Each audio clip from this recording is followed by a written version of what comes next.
This from FS1 Speak again. It's Emmanuel Acho. Is this a make or break season for Deshaun Watson?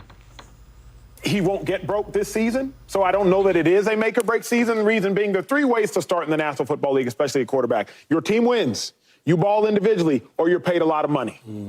Your team wins, you ball individually, or you're paid a lot of money. Deshaun's paid a lot of money, so he's good there. Let's talk about the other two. He's never been bad or not balled. In Houston, when they were 4-12, he led the league in passing touchdowns or passing yards. Last year, for as bad as he played, they were still 5-1.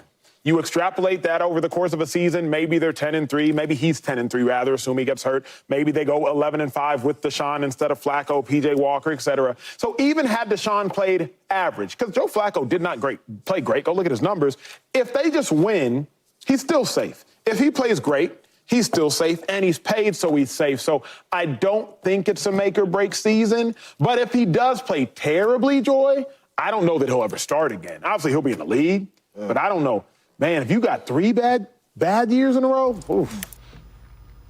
With that, let's welcome in Tim Bielik from the Plain Dealer, cleveland.com. Availability has been his biggest challenge. I mean, that they can say whatever they want to say.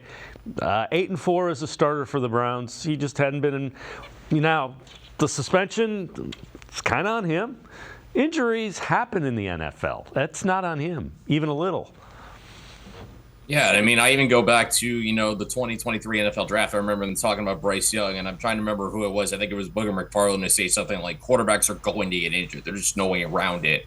And, that's just kind of what, unfortunately, for the Browns, the Deshaun Watson happened with him. You would have hoped that in 2023 he would have been able to stay on the field for, a bunch of games, like 10, 12 minimum, and, show progression. And he started off slowly. I mean, I don't think anybody's going to say, he was good against Pittsburgh. He wasn't. He really struggled in that game. But after that game, the three he played, the vast majority of are finished. He looked good. The Titans game, the Cardinals game, and especially the second half of the Ravens game, he looked good. First half of that game, obviously, of the Baltimore game, obviously it was not. But the biggest thing with Watson, you pointed to, he's got to be on the field. I mean, that's the bottom line. He simply has to play.